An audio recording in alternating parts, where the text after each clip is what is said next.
Hoy día vamos a hacer una charla dedicada a la relación que existe entre los juegos de mesa y los juegos de video. La mayoría de ustedes deben conocer los juegos de video, evidentemente, todos nosotros, lo hacemos a diario, ya tanto en un teléfono, en una consola, en nuestro computador, cuando vamos al trabajo, cuando vamos a la U, no sé, hacemos algo con el teléfono y empezamos a jugar Candy Crush o lo que sea.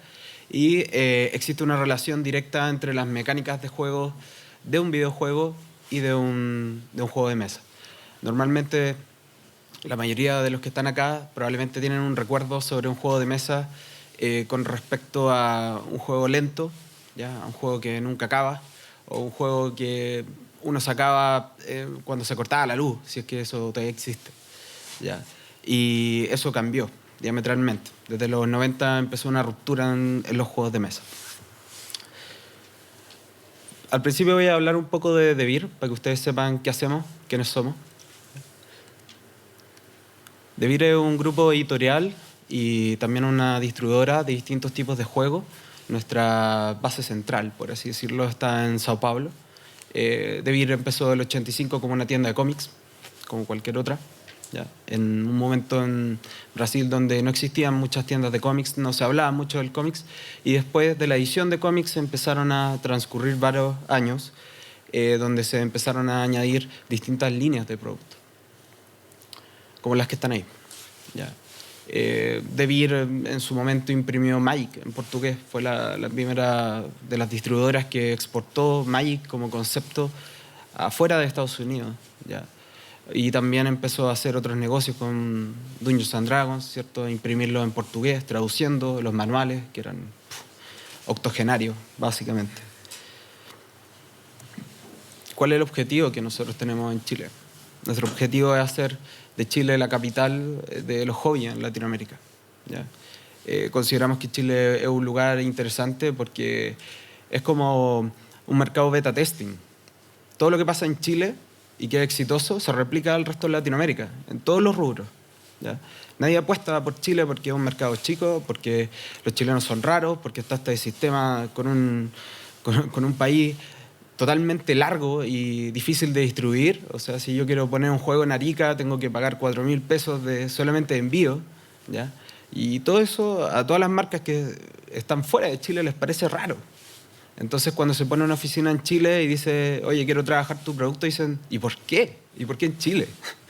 Entonces, lo que nos está pasando a nosotros se está replicando en Latinoamérica y vale la pena conversarlo porque es la opción que tienen ustedes también de desarrollar su idea. Básicamente, ¿qué ocurre en el mundo? ¿Ya? Los juegos de mesa están en expansión, ¿ya? Tal como se dice que el universo está en una expansión, los juegos de mesa también. Existen más de 150.000 juegos de mesa, ya actualmente registrados con patente. Pero al año existen 2.500 juegos, de los cuales evidentemente algunos fracasan y otros triunfan. De lo cual uno saca como conclusión de que existen 12.000 juegos activos, que significa eso, solamente juegos que se comercializan normalmente, donde hay comunidades de juegos, etcétera, en todas partes del mundo. Existen 20 tipos de cartas, de marcas de cartas principales, y lo más interesante es que los juegos de mesa hoy en día se están financiando también gracias a Kickstarter, ¿ya? Si ustedes ven, o si pueden notarlo ahí, ese juego es Zombicide y recaudó casi $3 millones. Un juego de mesa, ¿ya? Que es análogo, por si no lo saben. No es algo digital, no es algo que yo tiro en una red. ¿Y por qué? Porque las mecánicas de juego están pensadas para públicos específicos, ¿ya? Ya no estamos hablando de que un juego de mesa necesariamente tiene que ser transversal, sino que yo lo puedo dirigir a un segmento etario, y si esa mecánica es buena, ¿ya? Yo voy a poder captar la atención de ese público y ese público va a jugar constantemente ese juego y me va a perseguir por tratar de sacar expansiones de ese juego y aumentar su experiencia de juego. Actualmente existen 52 tipos de mecánicas de juego. Evidentemente hoy día no vamos a poder revisar 52 tipos de mecánicas de juego, porque la idea de las charlas es darles un paneo general para que ustedes entiendan cuál es el estatus real del rubro completo, y después ya pasar a una parte más práctica que va a ser después de la charla, donde van a poder jugar juegos. ¿Por qué? Porque las mecánicas de juego que ustedes van a crear en videojuegos van a ser similares a los de juegos de mesa. Y si ustedes piensan a largo plazo, si ustedes piensan en una mecánica de juego bien pensada, van a poder traspasarla de una plataforma a otra como un concepto de negocio.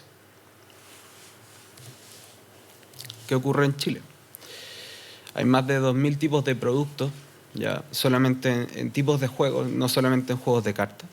Hay una presencia de nosotros, particularmente en todo el país, vale decir, existen más de 170 puntos de venta distribuidos en todas partes y manejamos 20 marcas internacionales que eran las que están puestas ahí, algunas más. Ahora, ¿qué pasa en Latinoamérica? Este gráfico, que es bien abismal por la cantidad de números, ¿ya?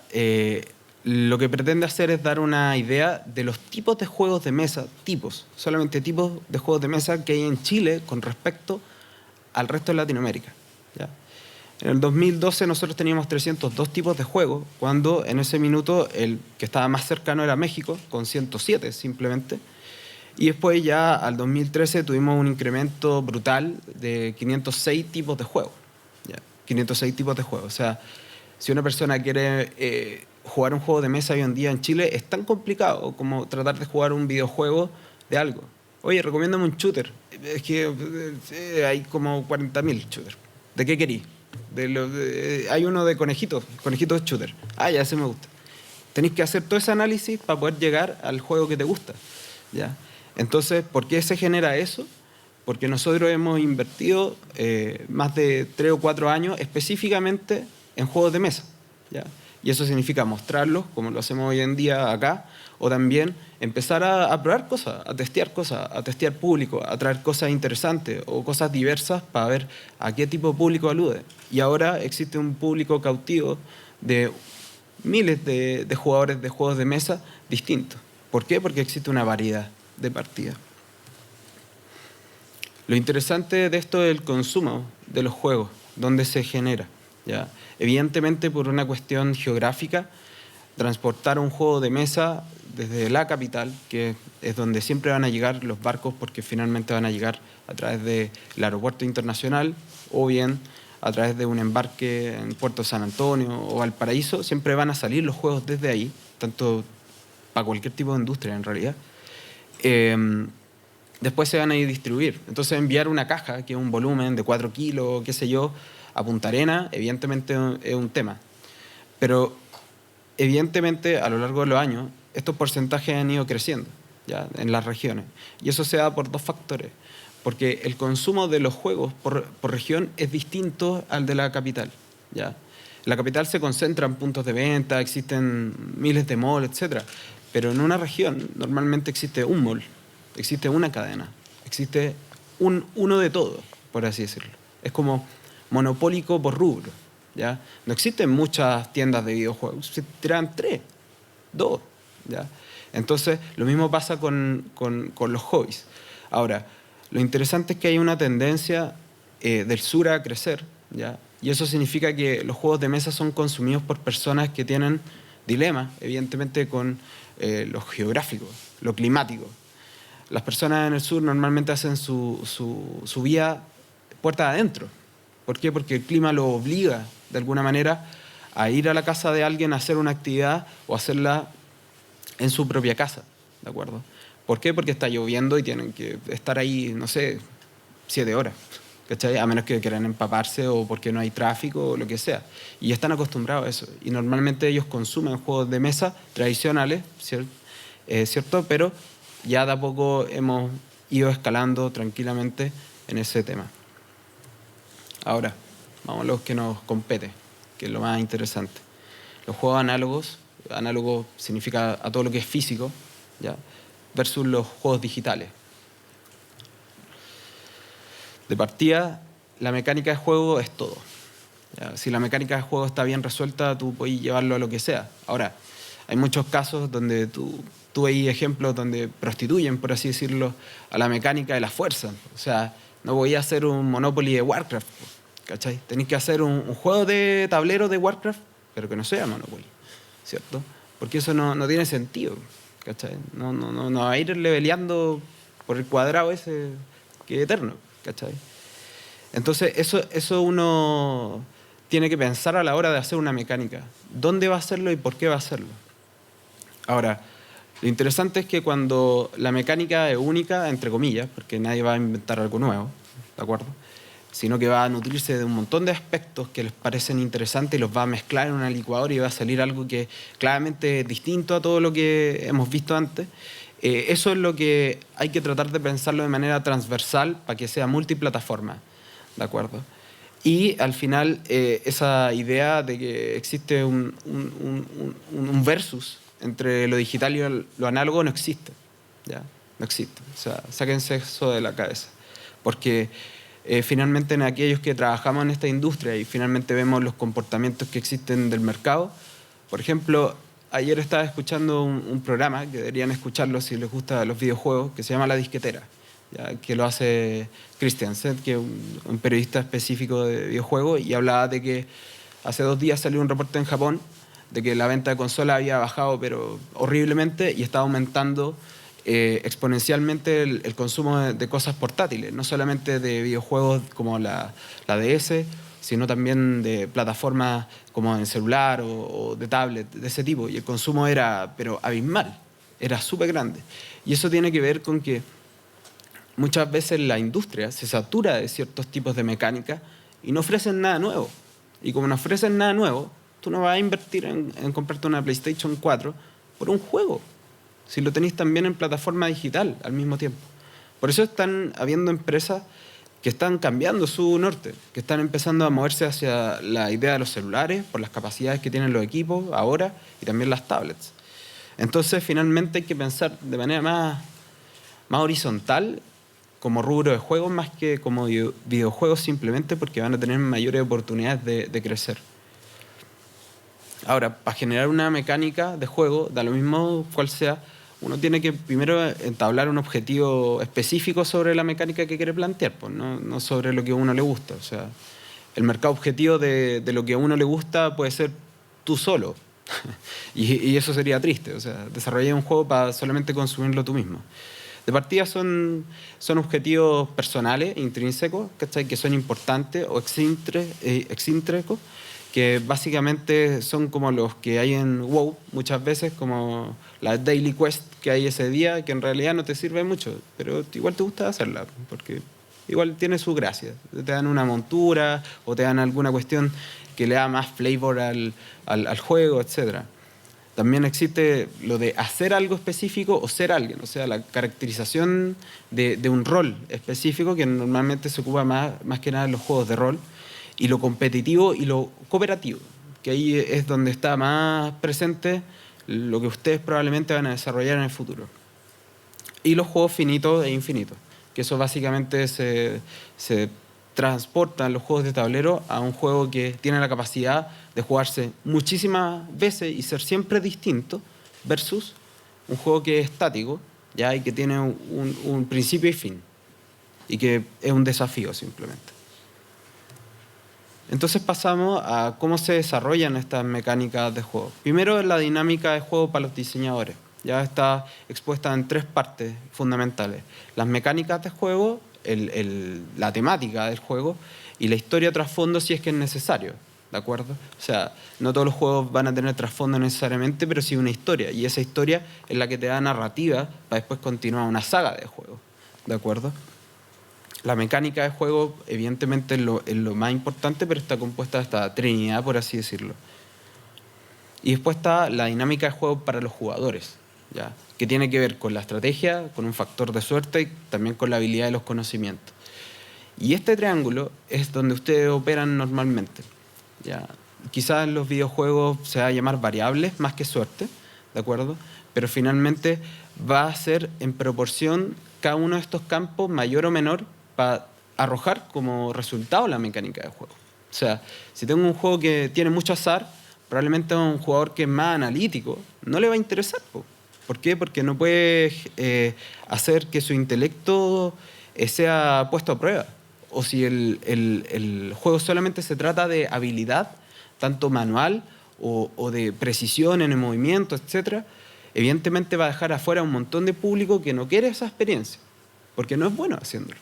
y porque no va a mejorar sus condiciones de habilidades probablemente con un juego, a menos que esa sea la idea. De lo cual, estos dos campos nos generan como resultado la experiencia de juego, que es finalmente lo que vende del juego, ¿ya?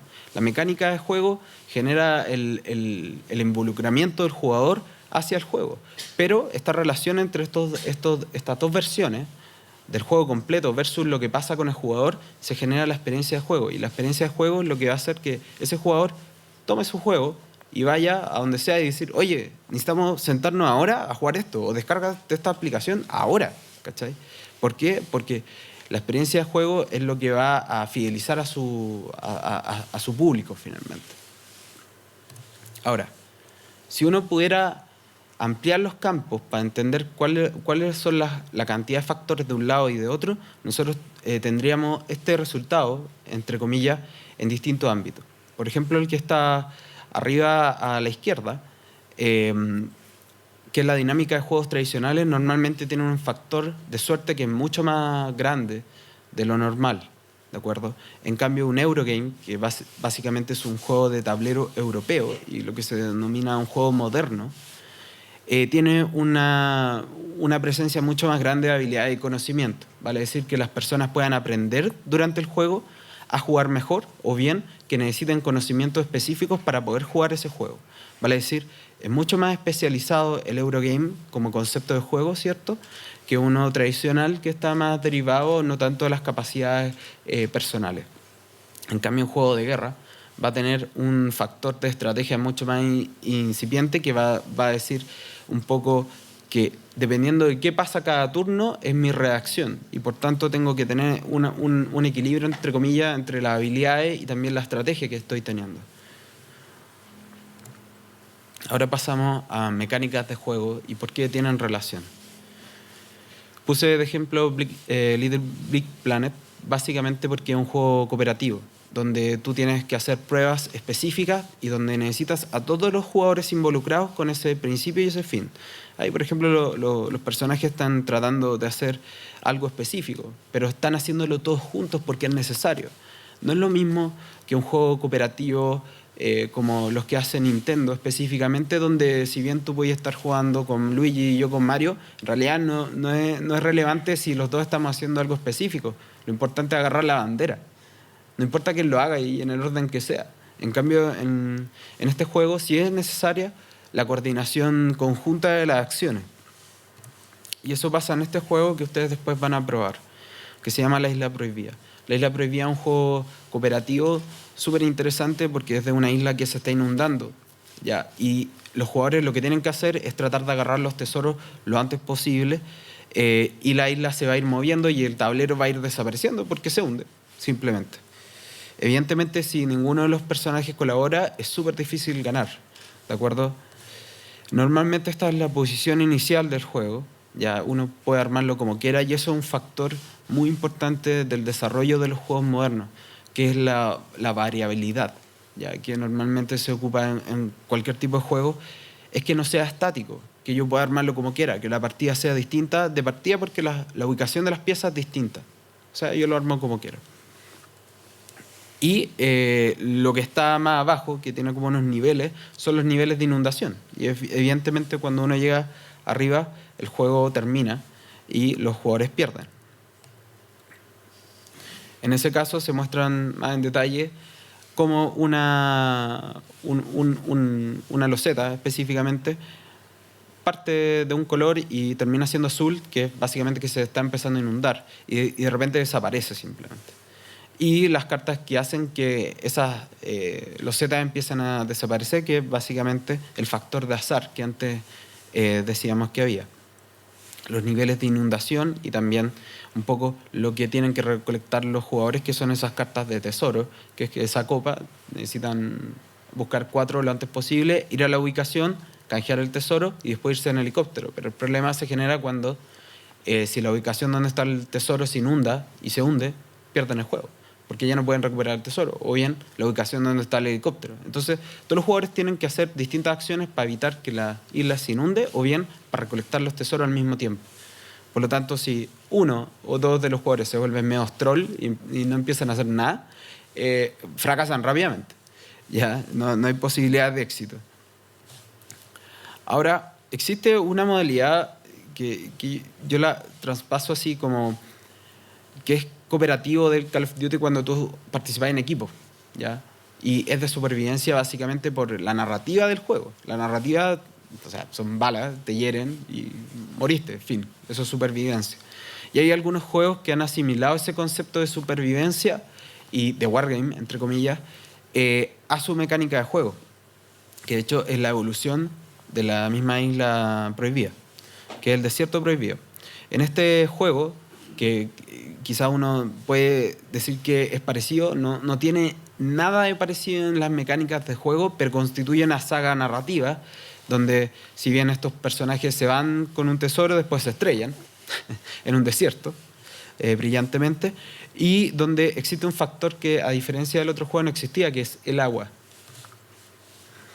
Este tablero lo que hace es que la parte central, donde hay una columna, se va moviendo. Y este tablero va a ir cambiando todo el tiempo, porque esa columna central constituye una tormenta de arena que va enterrando estas ubicaciones y donde estos jugadores van a tener que desenterrar las piezas de la nave para poder construirla de nuevo e irse.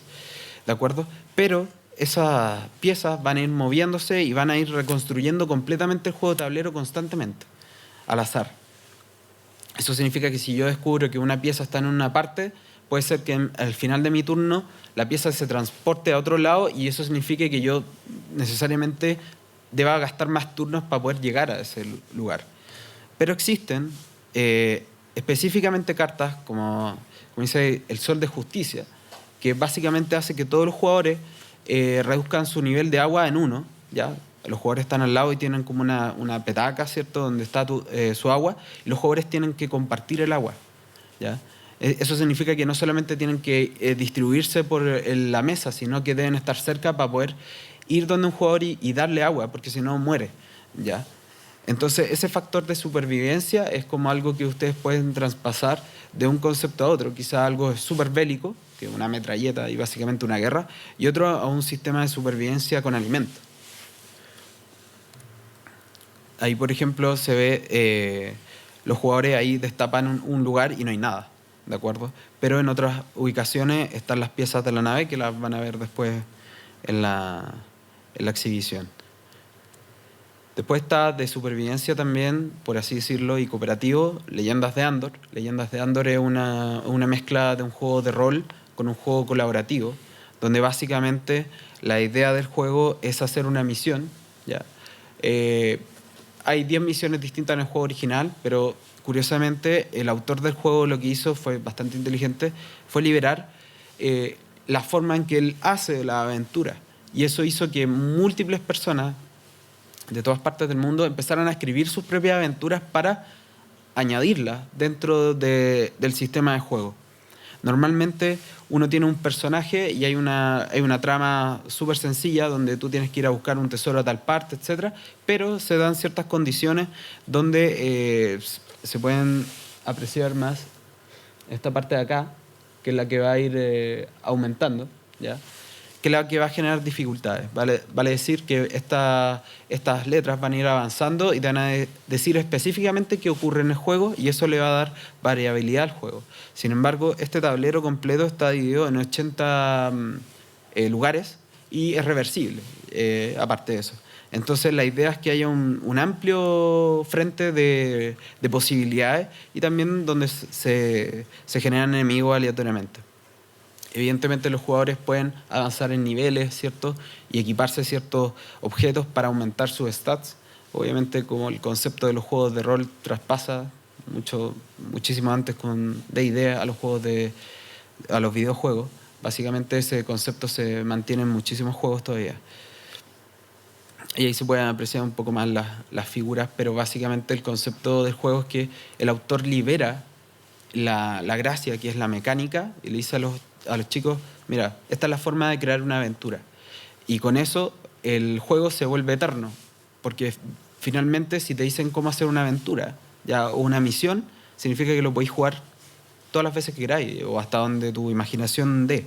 Entonces es una cruza perfecta entre un juego de rol y un juego de mesa, entre comillas, pero que tiene el factor de supervivencia porque evidentemente los jugadores van enfrentados contra enemigos y es un wargame en sí mismo. Después está La Sombra de Tulu también, en la misma capacidad de supervivencia.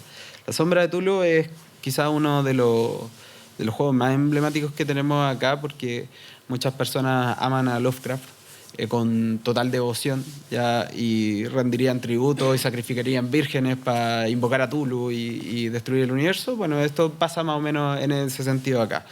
¿Por qué? Porque los jugadores tienen una carrera contra el tiempo, básicamente. Lo que tienen que hacer es cerrar 6 portales lo antes posible, antes de que un personaje avance obligatoriamente hasta un punto y el juego termine. Pero el detalle de esto, si se fijan en la parte que está abajo del tablero, este es el camino que tiene que recorrer hasta este lugar donde se abre el abismo o lo que sea. Y estas locaciones que están acá son las locaciones donde van a tener que ir los jugadores a cerrar portales. Pero el problema no es ese, el problema es que está lleno de monstruos que van a salir de manera aleatoria. Y eso le da dificultad al juego. Los juegos colaborativos normalmente funcionan siempre con una mecánica de juego que funciona de esta manera. Los jugadores tienen su turno, generan su turno y después de su turno o al principio de su turno se generan cartas de dificultades, que son eventos que posicionan monstruos en ubicaciones específicas, que les quitan objetos, que le hacen perder cordura, específicamente en este juego, porque los jugadores, que el que está de azul, tienen un contador del 6 al 0. Y eso es porque estos seres primigenios, ya que aparecen en el juego, si no son derrotados rápidamente y tú entras a una ubicación donde están ellos, tú empiezas a perder cordura y te vuelves loco, ¿de acuerdo? Y cuando llegas a 0, el jugador ya no puede seguir jugando y sale de la partida. El problema es que el juego continúa y evidentemente el resto se le hace mucho más empinado empezar a ganar el juego. Las cartas normalmente funcionan como factores de azar en este tipo de juegos, que es donde salen de manera aleatoria los monstruos, o bien de la manera que salen es lo que genera la mecánica del juego. Si salen 2 o 20 monstruos, es en función de la cantidad de jugadores. Y eso significa que alguien dijo, este juego va a ser de 2 o de 1 jugador a 4 jugadores. Y por cada jugador que haya se va a añadir una carta adicional de monstruo durante un turno, ¿de acuerdo? Pero eso es una planificación que va en el beta testing. ¿Para qué? Para que la dificultad sea proporcional a la cantidad de jugadores y no que el setup inicial del juego siempre sea el mismo. Porque si no, siempre en su capacidad máxima un juego de tablero va a ser fácil. Entonces la idea no es esa, sino que la idea es que si se suma un jugador nuevo y que tiene más acciones para poder hacer en ese turno, evidentemente hay una dificultad adicional.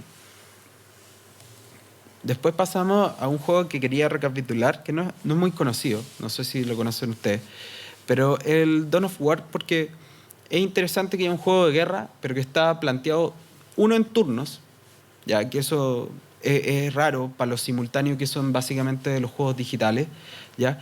Y segundo, que está planteado con territorio, porque los territorios te dan acceso a ciertos recursos y acceso a ciertas tropas que antes no tenías. ¿Por qué? Porque conquistaste la base del sargento no sé cuánto y eso te da unos bolters pesados que matáis a unos tiránidos como si nada. Pero básicamente esa propiedad está extraída de un juego de tablero. El concepto de jugar por turno, ¿de acuerdo? Como el Shogun también, que es otro juego que también se juega por turnos, que es un juego también un poco más antiguo. Su símil, ¿ya? Senderos de Gloria, un juego que es multijugador, donde los conflictos parten en distintas partes del mapa y donde tú tenés que empezar a conquistar territorio y que eso te da ventajas comparativas con respecto a otro jugador porque los recursos que hay que generar van a depender de dónde tú estés ubicado. Entonces, este juego, que está ambientado obviamente en la Primera Guerra Mundial, simula todo lo de la Primera Guerra Mundial. Y todos esos cuadrados, esos símbolos que no son cuadrados, que son como una estrella, que están acá, por ejemplo, que acá en la pantalla no se ven muy bien, representan los conflictos históricos. Entonces, si tú ganáis esa batalla y lleváis tus tropas y eres ruso, porque vais a partir desde esta parte, obviamente, y vais a empezar a conquistarlo todo, si tú ganáis esa batalla, tenías acceso a una unidad que antes no tenías. ¿De acuerdo? Y eso es interesante porque finalmente el juego se va configurando sobre las tomas de decisiones de los jugadores. Normalmente en un juego tradicional tú no tenías opciones. ¿Ya? ¿En qué sentido? En que avanzaste en el tablero, caíste en la casilla y decidiste si comprar o no. O bien en el ataque específicamente no decidís si construir tanques o específicamente aviones, ¿cachai? Sino construir tropas genéricas.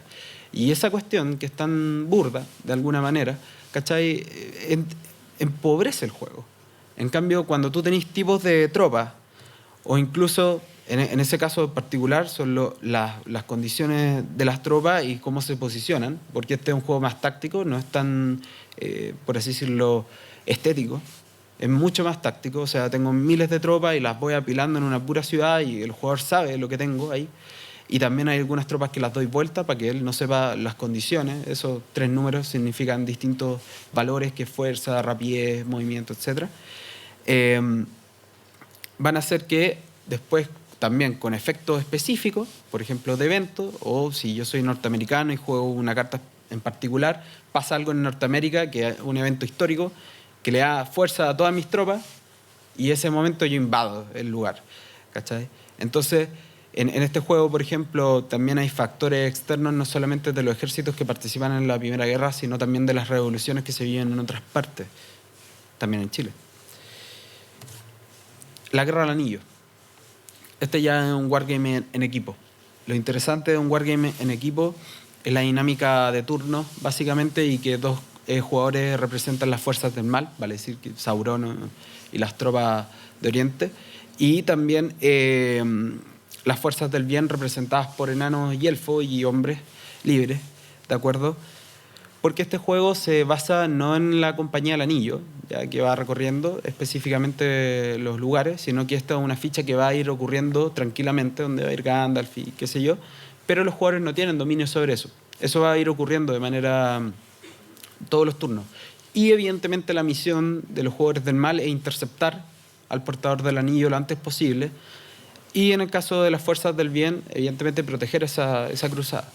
Pero el problema se genera en que el setup inicial del juego hace que las fuerzas del mal estén desequilibradas inmediatamente contra los jugadores del bien. Vale decir, los jugadores del mal parten con ventajas.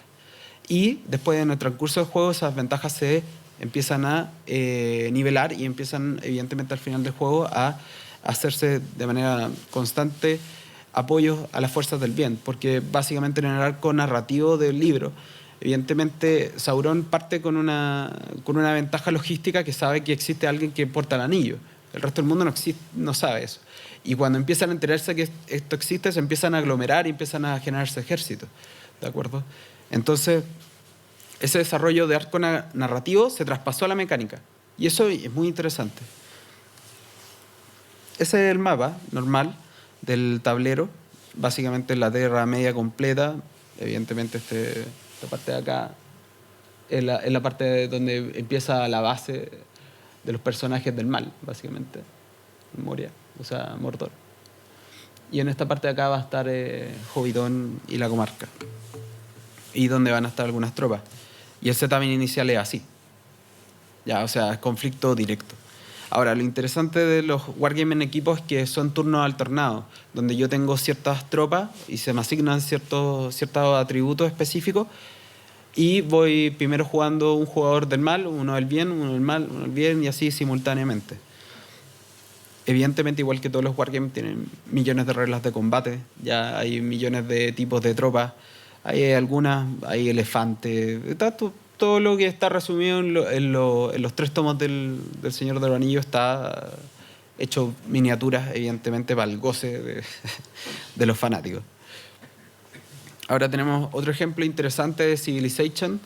Este es mucho más interesante porque existe una comunicación directa. De partida, existe un juego de tablero de Civilization, y eso significa bajar la mecánica del juego, de un juego de PC a un juego de tablero, y no al revés, que normalmente sería históricamente probable. En Civilization, obviamente, tú tenías este concepto de que tenías territorios sin explorar, que vale decir, esta parte oscura de acá, ¿cierto? Que tú vais descubriendo el mundo y te vais posicionando en territorios que te dan recursos específicos, ¿ya? Y que eso te da la opción de tener mayor producción o no dentro de una ciudad. Y eso se traspasó al juego de tablero, donde en el setup inicial, que es el que está ahí, en este de acá, estas fichas están dadas vueltas y se ponen al azar. Y cada jugador va a aparecer en una esquina, y de hecho esas dos y estas dos de acá también van a estar cubiertas, y en la medida que se vayan moviendo van a ir descubriendo lo que hay. ¿De acuerdo? Entonces, este tablero parte con esta ubicación inicial, pero evidentemente se puede extender para acá, para allá, porque tus personajes van a ir caminando, ¿ya? Lo que está acá abajo, que es muy complejo de ver acá en la presentación, es la escala de evolución de todos. Evidentemente, igual que en Civilization, tú lo que tratas de hacer es, uno, obtener tecnologías para poder tener avances, mejorar tus ciudades, ¿cierto? Y también tener ciertos territorios específicos que son estas casitas que están en la parte de acá y que se pueden ver acá, que es donde uno va fundando ciudades. Este es el árbol de tecnología, que básicamente es similar al árbol que uno encuentra en el juego de PC, pero la diferencia es que estas tecnologías tú las vas coleccionando en el orden que tú quieras. No están correlativas. No es que, no sé, tener pólvora sea un requisito de un montón de otras tecnologías para abajo, sino que es más libre. Y ahí está un poco en detalle lo que uno va haciendo. La típica carroza es para los fundadores que van para allá a hacer patria, básicamente. Pero la ciudad está en este sector y las implementaciones las voy poniendo en calidad de ficha en este territorio. Evidentemente los territorios me van otorgando, con esos símbolos que están ahí, los tipos de recursos que me dan, y con eso yo voy construyendo las cosas. Y ahí está la evolución también militar. Acá hicieron algo que es bastante interesante, que es que pusieron una tropa en una sola carta que va generando evolución. Entonces, cuando tú querés pasar de la evolución 1 a la evolución 2, por así decirlo, que es un lancero con un escudo de madera, a un piquetero, básicamente, con armadura metal, tú necesitas los recursos específicos y también la evolución para poder hacerlo en la misma carta, evolucionar y también después ya hacer infantería moderna, ya metralleta y todo el show, a lo Call of Duty. Y evidentemente también los conceptos del juego, como por ejemplo representar un pueblo específico, te da ciertas ventajas que están descritas dentro de una tarjeta de personaje. Este juego ya tiene, me parece que salió hace 2 o 3 años, ¿no? Con el Civilization 5, que ha sido hace 2 años, creo. Y ya lleva 2 expansiones, que son en relación directa desde lo que pasa en la expansión del juego al tablero. O sea, lo que se traspasa en victorias culturales o de ese tipo, se traspasa al juego de manera directa. Hay otro juego, que es quizás el más importante que tenemos, que es sobre territorio y manejo de recursos, porque finalmente de eso se trata el Civilization también. O sea, no solamente de guerra, sino que tenéis posibilidades de hacer conquistas de todo tipo. Y es Catán. Catán es el juego que rompe el esquema de los juegos de tablero básicamente por 2 principios que ya les he estado explicando. Primero, porque el formato del juego hace que es posible armarlo como uno quiera. Y eso significa que si yo armo el tablero un día y lo armo de otra manera, condiciona la forma de partida en que yo juego el juego. O sea, las condiciones del setup inicial son distintas siempre que quiera. Y segundo, que hace que la interacción entre jugadores sea demasiado importante. ¿Ya? Que es lo que les voy a explicar. Este juego consiste solamente en construir pueblos y ciudades, ¿ya? Y lo único que uno tiene que hacer es llegar a 10 puntos de construcción, pero para poder hacerlo necesitas materias primas. Cada territorio da una materia prima específica, ¿ya? Este es como el desarrollo de un juego ya por finalizar. Pero si se dan cuenta, uno va expandiéndose en el territorio y va generando cercos, por así decirlo. Si yo soy el jugador amarillo, que es el que está acá, estoy impidiendo el paso del jugador rojo y no lo estoy dejando construir o lo estoy encerrando. Y eso significa que mis pueblos que están acá tienen acceso a estas materias primas y en cambio este jugador rojo solamente a estas 3. ¿De acuerdo? Este concepto de que cada uno construye hacia donde quiere hace que la versatilidad de juego sea infinita, porque básicamente es muy distinto si yo juego con mi pareja todos los días Catán, que si juego con 2 amigos más que tienen otra estrategia y que tienen otra manera de pensar en los juegos. ¿Por qué? Porque ellos toman las decisiones. Ellos toman la decisión de dónde construir y por qué. ¿Por qué? Porque este se está expandiendo por acá y yo me voy a tirar por acá, ¿cierto? A bloquearlo. Y eso es tiempo real, ¿cachai? Entonces, esa estrategia en tiempo real es lo que uno tiene que conseguir en un juego de mesa para que sea versátil y sea eterno. Porque así es que el juego no sea siempre estático, que el escenario siempre sea el mismo, que el setup inicial sepáis que si te tocó partir primero tenéis que ponerte acá, porque acá es donde está lo que se llama el quiebre del juego, ¿ya? El quiebre del juego en los juegos de tablero, igual que probablemente en los juegos de video, es cuando hay un bug en la mecánica. Y alguien dice, compadre, acá hay un bug y lo exploto. ¿Por qué? Porque ahí justo me dan 2 materias primas adicionales, po. Así que siempre me voy a poner ahí. Me voy a poner al lado de la pared, porque esta pared tiene un bug que no me traspasa la bala. Esas quiebres de juego matan el juego, porque hacen que las personas no piensen en lo que están haciendo, sino que toman la ventaja de un fallo de la mecánica. Entonces, cuando un juego está bien hecho, ya no tiene problemas de ese tipo. Y eso tiene que ver con la mecánica. Entonces, como el juego es al azar, el setup inicial, nunca va a haber una posición de ventaja.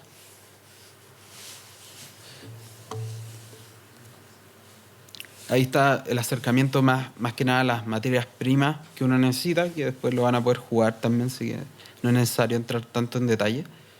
Obviamente, bueno, el detalle de las figuras en sí mismas que se van acoplando. Catán es un juego que tiene alrededor de unas 10 o 15 expansiones, más o menos, ya en alemán, porque el juego es de un diseñador alemán, que dicho sea de paso es la sede de los juegos de tablero hoy en día. Donde se van aplicando, en cada expansión se va aplicando una mecánica de juego distinta. En este juego, en la base es solamente construir, pero después implementan una mecánica que es de los bárbaros, donde los bárbaros tienen un dado y van llegando, y cuando llegan a la isla completa, destruyen las ciudades. Entonces uno tiene que fortificar sus ciudades, generar soldados, generar todo tipo de resguardos para no salir para atrás. Y ahí está la tabla de construcción en sí misma, en fondo.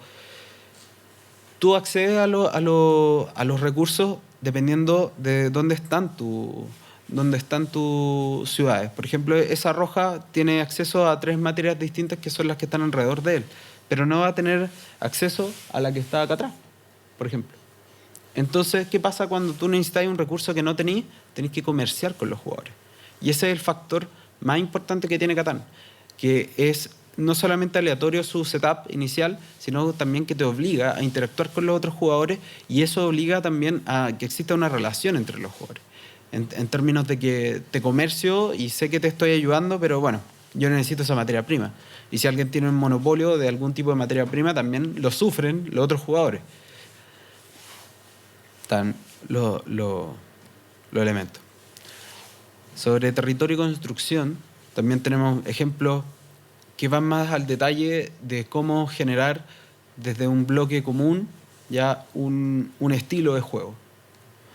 Por ejemplo, Minecraft, yo creo que lo más interesante que tiene es que toma el concepto del Lego y lo aplica en la virtualidad, ¿cierto? Dándole carácter a todas las piezas, ¿de acuerdo? Y les da propiedades, ¿cierto?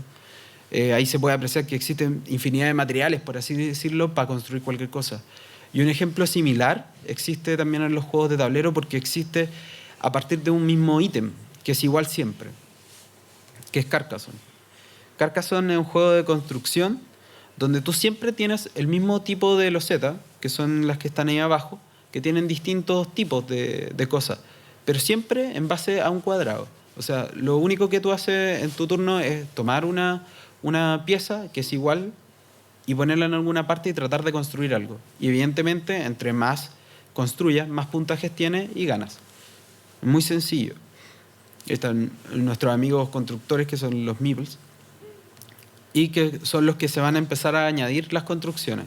Por ejemplo, en Carcassonne la ambientación es totalmente distinta, es como más medieval, ¿cierto? Donde uno hace castillos, caminos, claustros, después uno empieza a hacer, bueno, todo tipo de cosas, porque también, igual que Catán, tiene miles de expansiones distintas para hacer lagos, etc. Y también, de hecho, hay una pieza de un dragón que va avanzando de manera aleatoria y se va comiendo a estos constructores. La cuestión no es fácil tampoco. Entonces, la idea del concepto de juego es interesante porque parte desde una base central. Y este juego se ha traspasado a varias plataformas. Está en todos los formatos disponibles para la plataforma que quieran. Catán también, de hecho. Catán es uno de los juegos que ha crecido más, que se ha digitalizado y que ha crecido más durante los años, de hecho.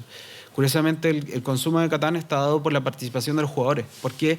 Porque si bien existe un Catán de PlayStation, ya yo lo puedo jugar en línea, lo interesante es que estoy igual interactuando con alguien más porque hay una fase de comercio. Entonces, finalmente estoy obligando a que el jugador converse con alguien y negocien o vayan a algún tipo de intercambio.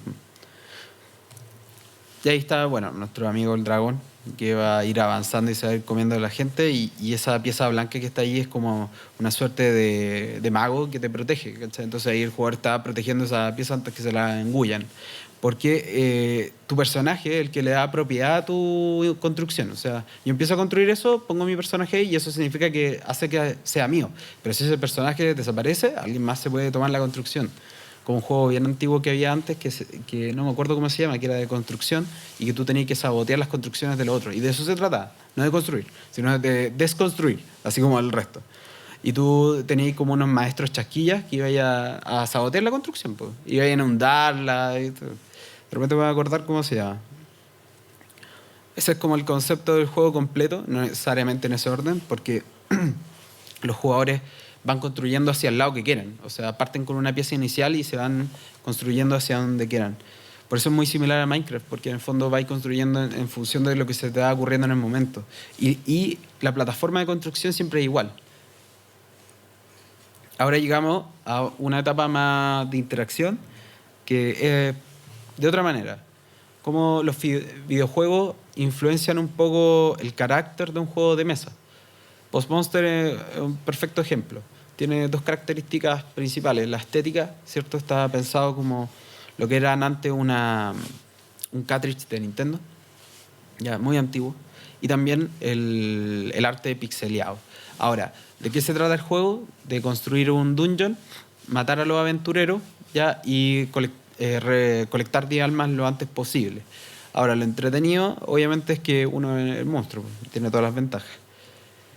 Entonces empieza uno a construir distintos escenarios, como los que están acá, ¿cachai? Una visión zombie, ¿cierto? Un monumento monstruo, etcétera. Y los stats que están abajo, que son los que están acá, van a ir llamando a los aventureros según el ítem que ellos quieran recolectar.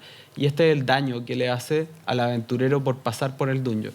Evidentemente, si el aventurero logra traspasar el dungeon, lo que hace es herirte, y si te hieren 5 aventureros, ya cooperaste, te fuiste del juego. Evidentemente, los tipos de aventureros que van a haber van a tener una marca y eso va a depender hacia qué dungeon se van, al que tengan más o menos marcas de ese tipo. Vamos a ver para atrás. Por ejemplo, ese va a ir a este dungeon porque tiene 2 símbolos de espada. Y los magos probablemente, si hay otro dungeon mejor hecho con más libritos, van a ir para allá. Ahora, lo interesante es que este juego, lo van a poder apreciar también, tiene referencias de todos los videojuegos. Ya hay de todo un poco. En este caso particular, este personaje que está acá es igual a Jace, que es de Magic, para los que no lo saben. Pero el Fighter también pertenece a otro videojuego que, bueno, está ahí abajo citado, pero ahí lo van a cachar. O el mismo asesino, como el del Assassin's Creed, ¿cachai? Y va haciendo mezclas, porque va jugando con el lenguaje de los videojugadores. Entonces, este juego se financió por Kickstarter, por ejemplo. Es el primer juego que hicieron estos diseñadores de Brotherwise, que es una empresa que crearon específicamente para hacer este juego. Y ellos nunca habían diseñado un juego de tablero jamás en su vida. Y rompieron una barrera en Kickstarter que fue como el proyecto en menos días en ser resuelto. Pedían $100.000 y acumularon como 2 millones y tanto. ¿Cachai? Y eso generalmente genera un problema de otro tipo, que es de producción. Producir tantas cosas para tanta gente. Y después tenemos otro ejemplo interesante que es Pixel Tactics, que es básicamente un concepto de llevar la mecánica del juego táctico, ya para aquellos que conocen juegos tácticos como el Ogre Battle, el Final Fantasy Tactics, que es por turnos, ciertas ubicaciones, tipos de personajes con evoluciones, bla, bla, bla, bla. Trata de simular eso mismo en un campo de juego. Bueno, acá está el diseño de personaje, obviamente otra cosa añadida de conversación de una parte a otra. Y finalmente el campo de juego. ¿Cachai? Si bien existen 5 posiciones, los personajes van a hacer distintos tipos de acciones según la posición donde estén o si se mueven de una hacia otra. Evidentemente también existen tipos de personajes que van a tener habilidades afines a sus clases, ya que yo creo que eso no es nada nuevo para ninguno de nosotros. Y evidentemente la parte que está acá abajo, que está acá, representa cuando ese personaje se convierte en líder del escuadrón. Normalmente los stats son más pequeños, pero cuando se convierte en líder pasa a ser la fase principal del juego.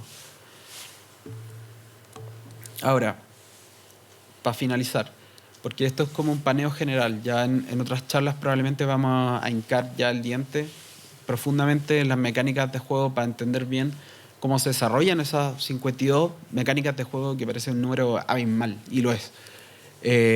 Vamos a hablar un poco de los tipos de juegos que van a salir ahora para que entiendan un poco de qué vienen o de qué están tratando los juegos que estamos haciendo.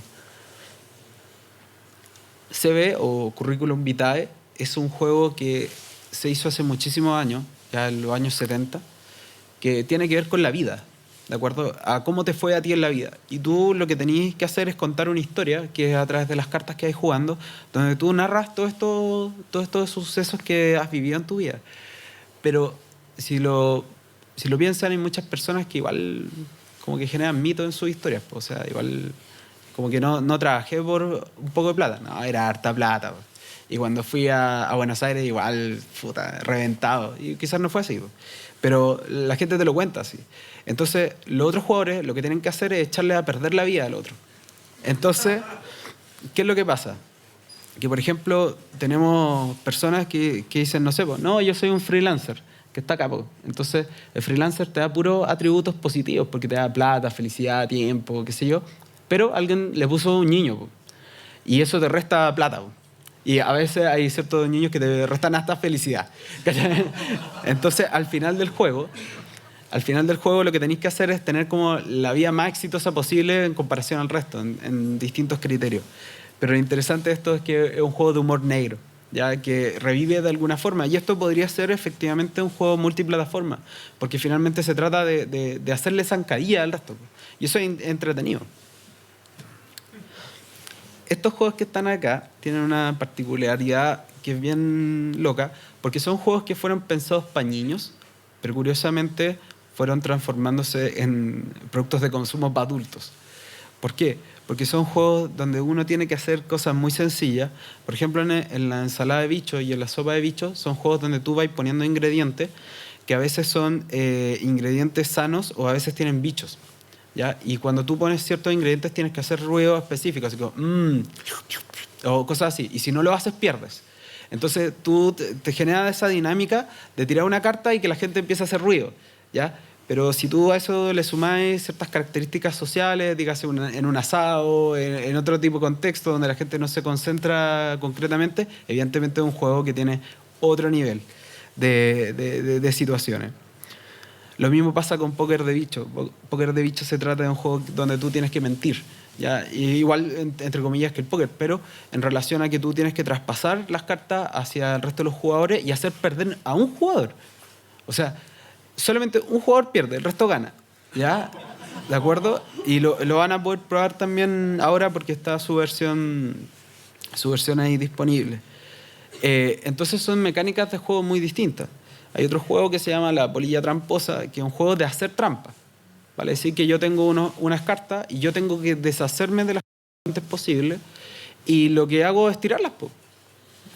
Y tirarlas para cualquier lado. Y evidentemente va a haber un jugador que va a estar atento a las trampas que hace la gente y si los pilla, esa persona pasa a ser por así decirlo, el vigilante y todos los jugadores le encajan una carta para que su mano se vuelva a llenar. Y el tango de la tarántula, que también es un juego que tiene relación con los sonidos, porque es un juego de imitación de sonidos de animales. Ya, entonces, evidentemente, acá, por ejemplo, hay varios animales que son comunes, como un perro, una cabra, un loro, qué sé yo, pero hay una araña, ¿cachai? Entonces, y hay un murciélago y distintos tipos de animales. Entonces, ahí pasa ahí a la parte más lúdica del juego, que es como inventar ciertas mecánicas de juego donde puedes reírte y hacer cosas insólitas y todo eso. Y eso es todo. No sé si tienen consultas.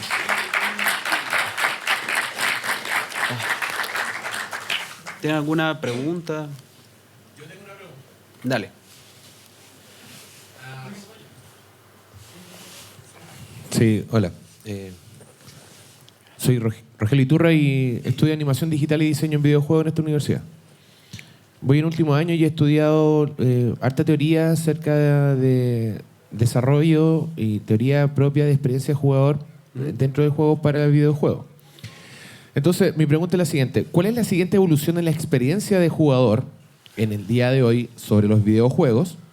Como por ejemplo, nuevos periféricos que han salido como Oculus, Hydra o juegos de mesa como Zenith, que utilizan un DVD, o el Omni también, según su punto de vista. Obviamente considerando la evolución y corrección que se ha hecho desde Johan Huizinga con Homo Ludens, pasando por Zimmerman, Rule of Play, Jesper Juhl con la pieza mágica del rompecabezas y obviamente con The Magic Circle, con Zimmerman, y Jesse Shell con The Art of the Game Design, A Book of Lenses, porque básicamente lo que hacen es como autocorregir y ampliar y obviamente enriquecer la misma teoría básica. Entonces, desde su punto de vista, ¿cuál es la próxima evolución con respecto a los periféricos que le acabamos de nombrar? Lo que pasa es que la interacción entre los videojuegos y los juegos de mesa está en otro ámbito también, que ya, si ustedes vieron la E3, probablemente el anuncio que hizo Nintendo respecto a tener una ficha del personaje y hacerlo interactuar, ¿cierto? Y subir niveles, etcétera.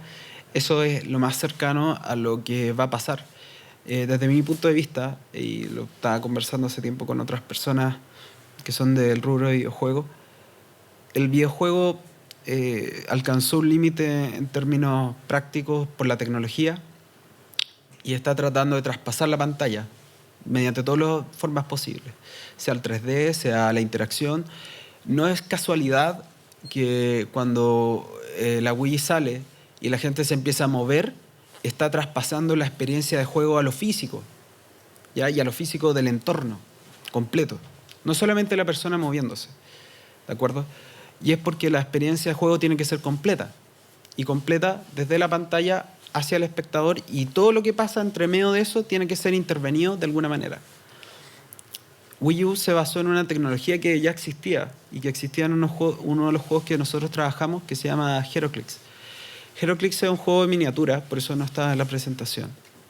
Y ellos inventaron una plataforma para poder hacer un juego de miniatura que, si bien tú ocupabas un mapa, pero hacerlo en una tablet, incluso en las pantallas de Microsoft, esas que son unas pantallas como una mesa, no sé si las conocen, y poder tener interacción. Entonces, cuando un personaje viajaba de un punto y se iba moviendo por un sistema de dados, etc., iba a la otra parte,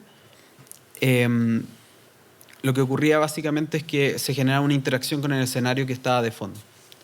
Entonces, esa interacción de tratar de hacer de lo digital algo real es lo que está ocurriendo ahora, ¿ya? Y lo que va a pasar de aquí a un buen tiempo más, no solamente para el rubro de la entretención digital, sino también de la experiencia, porque el concepto de experiencia es el que está moviendo a la empresa hoy en día a crear experiencias de consumo, no solamente de juego.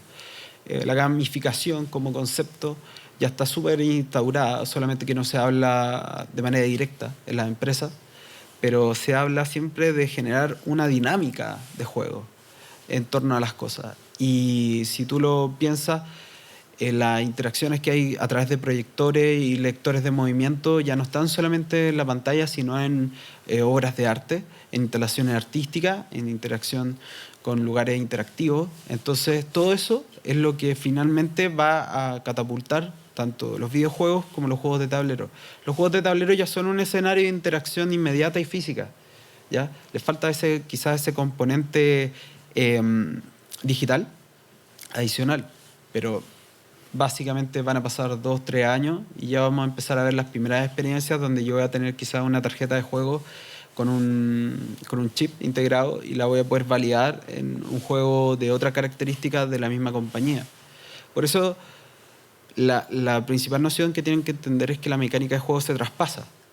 Y lo importante es ese traspaso, porque eso es lo que te da amplitud en tu proyecto y hace que tu proyecto no muera, sino que tenga alcances que tú no imaginaste, que te involucras con otros desarrollos, otras formas, otros rubros, otros tipos de profesionales incluso.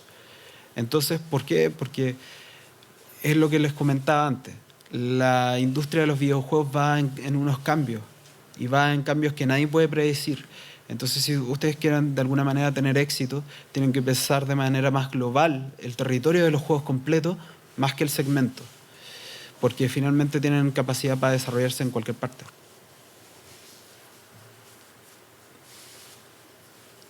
¿Alguna otra pregunta? ¿Quieren jugar? Vamos a jugar. Gracias a todos.